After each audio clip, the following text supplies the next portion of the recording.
I hope this second discussion finds you all healthy during this second week of our online educational experience. So here we're going to focus on activity 2.3. This one we're looking at Funny in Farsi by Firuze Dumas, and we'll get right to it here. You'll see here the learning targets. Again, talking about targeted highlighting. Look for those nouns and verbs, analyze the components of a narrative. It's all going to focus on how it develops culture through literature, how literature can tell us about our own culture and such. When you go down to the elements of the narrative, what are we talking about?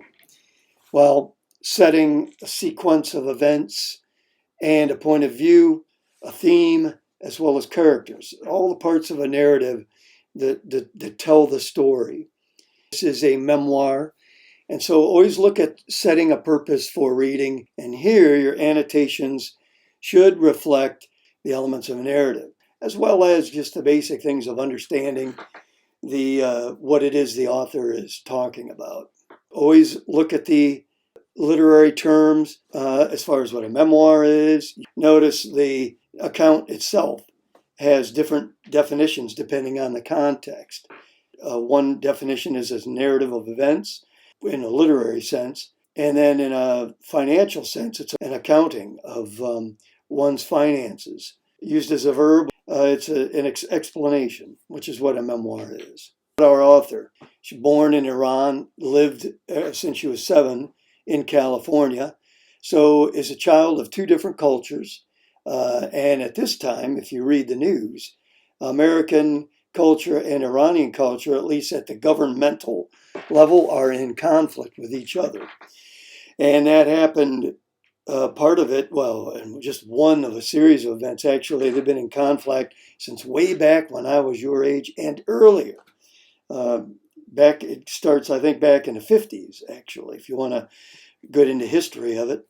But here, the events of 9/11 inspired this author, Dumas, to help Americans perceive Iran with less anger and hostility.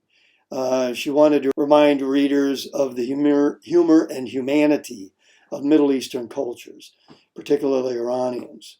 Hey, pay attention to syntax. You've heard me use that word. Is the way a writer organizes words, phrases, and clauses of sentences. And she does a lot of introductory clauses and phrases that we have been doing in our writing as well. They say, notice the adverbial clause followed by an appositive. So let's take a look at that. When I was 7, my parents, my 14-year-old brother, Farshid, and I moved from Abadan, Iran, to Whittier, California. Where's the appositive?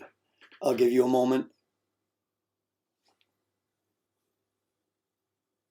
If you said her brother's name, you are correct. Remember, positive, in this case, a noun or a noun phrase that renames the noun or noun phrase before it. So Farshid renames brother. In this paragraph, she talks about how she got to America. Her older brother was already in college. And notice how cultural influence takes place right away. Because the dad had been here already, and the brother always wanted to study abroad, he sends back Barbies, and immediately she's enamored by them. Barbie is an American cultural icon. And right away, it begins the cultural influence to our author before she even gets here. That is a theme that runs throughout this memoir. The similarities and the differences between cultures, but the similarities in our humanity. What makes us human. And we've got characterization happening right here, and setting plays a huge part. Iran, one setting, America, California specifically being another. Right, and you'll notice up here, phonetic spelling of her name. When you guys practice doing that. And as she moves on, great participial phrase here. And this one, look at how developed that is. Having spent several years in Texas and California as a graduate student. Who has spent that? Her father. So notice you have introductory participial phrase.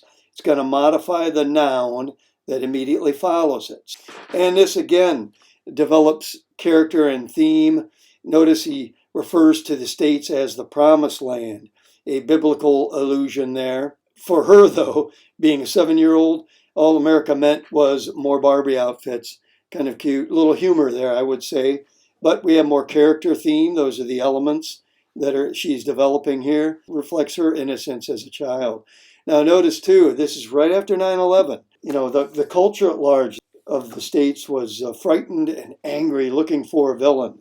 A lot of stereotyping and discrimination. And if you were a person of Middle Eastern descent, there was genuine fear and a desire to try to enlighten those who stereotyped all Middle Easterners. Another reason for her writing this. And as she moves on, more humor. Her dad was enrolling her into an elementary school. She was going to show off her English. All she knew were the colors.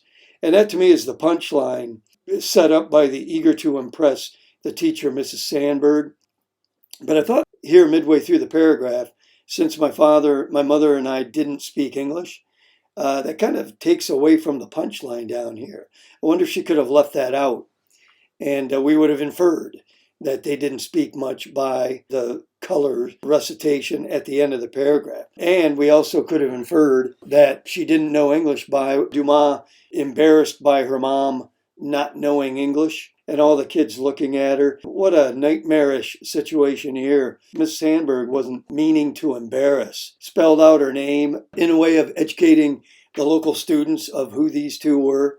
And then has mom try to point out Iran on the map. Dumas sets this up and foreshadows her mom not going to be able to accomplish what Sandberg wants her to do by going into her mom's past history, where marriage was the main thing for women in Iran in her mother's era. The idea of getting a career, getting educated for a career, nope.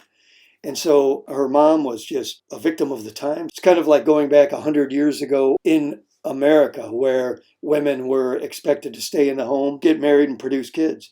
And indeed, in certain parts of rural America, certain subcultures within America, that is a role for women. So things have evolved a lot, but for Dumas' mother, that's where she was at this time. Even when it came to marriage, it was an arranged marriage. Like other suitors, Dumas' father had never spoken to her mother, because arranged marriages work that way. In Sri Lanka, in the 1980s, 50% of marriages were like that. And I asked students how they felt about it. And some argued that arranged marriages were more successful than love marriages when it comes to divorce rate. And they do have an argument here in the States. Our divorce rate is much higher than in societies with arranged marriages.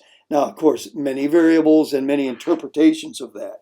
So remember that. Nonetheless, here, that was her mother's situation. And I was touched by the fact that the mother gives up her dream of being a midwife because of the marriage. Really changed the connotation of marriage in this situation. And look at how the dad is influenced by American cultural perceptions of beauty as he takes back to Iran, fair-skinned, light-colored hair, whom he desires for marriage. Again, cultural influence. I saw that in Sri Lanka as well. They are light complected to dark, very dark. And over there, the lighter considered the more beautiful. And then I think is a direct result of British colonial influence throughout the 20th century. Back to this story here. Poor mom called up to the blackboard in paragraph 9. And Ms. Sandberg is like, Iran, where is it on the map? And mom doesn't understand because she didn't have a good grasp of geography, was not taught. And so this line here in paragraph 10, Sandberg recognizes that. I don't think she had her up there to embarrass her, but that's how it was taken by Ferruget and mother herself. All the students staring back at us like out of a nightmare. You're brand new, your first day there, and they all just stare. Her interpretation of the staring, motivated not because the students were curious, because Dumas and her mother couldn't speak the language, but because they perceived her as stupid. And it impacts her impression of both her mother and her fear of Sandberg now looking at Dumas herself as stupid. And she's just young. Heck, would you feel that same way at your age now in high school? before I leave 10. Her mom's inability to point out Iran on the map had negated the positive impression I had made previously reciting the color wheel. I think, again, Dumas using irony here, because Sandberg right away would have realized, oh, she does not know English very well. All she can do is recite colors. So Dumas showing her naivete here, reflecting on it, and bringing humor even to this really crushingly embarrassing situation. As we move to 11, they're on their way home. And again, more humor through, what kind of phrase do we have here? Ignore my sticky. Another nicely placed participial phrase. Notice this one doesn't occur in the initial position of the sentence. It's an interrupting phrase right here, a parenthetical expression. But notice too, who is grossly underestimating our ability to get lost? The father, who's right here, right next to it. So notice how she still puts the participial phrase right next to the subject or the noun that it modifies, and beautifully placed in the middle of the sentence. And what did he grossly underestimate? Mom and daughter's ability to get lost. A nice way of putting it, a humorous way, right? She and I wandered aimlessly looking for more humor, a shooting star or a talking animal. Couldn't find it, but now this is where we develop a little bit in the theme here. And we get character detail, syntax, nice participial phrase, humor, and the plot, where a stranger comes up and gives them a hand. And the stranger realizes they can't speak English, so she brings them into her home, shows her the phone. Mom memorized the father's work number, and then dad is able to talk to the kind woman who then takes them back to their house. Why put that in there? Kindness, cross-culture, understanding, even if language breaks down. Our sense of humanity. Yeah, well, I'll give you a hand here. Even though they couldn't communicate a single word, they still understand what's going on, and they walk them back to their house. Humor comes back in where the stranger is going to help mom unlock the unfamiliar door. And as I point out here, typo, alter. Alter making one last futile attempt. Alter? No, what's the word? Of course, after. Right. Not a big deal, though. We can infer what word they were intending. But we've got a good participial phrase. Once again, look at it at the beginning of the sentence here. Perhaps fearing that we might show up at their doorstep again. Who is fearing? Jokingly, of course, the woman, right? The woman and her daughter. So nicely placed participial phrase, just like we've been doing in our writing at the initial point of the sentence, and she follows with the rest of the sentence. And then, of course, to drive home that theme, characters still focusing on her day in America, surrounded by Americans. Father's description of America. Notice that repetition here 3 times in the paragraph. Why? To show that the people were very, very kind, and to drive home that theme to all of us. Hey, so use some of these highlights here and these annotations that I've shared with you. You can freeze, pause your video, and take word of the notes that I make. And in your second read, embolden a participial phrase that you include in or a couple of responses, all right?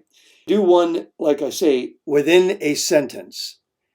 Incorporate it into your sentence. And Gmail me with any concerns you may have. Keep your eye on that website. Keep your eye on the website.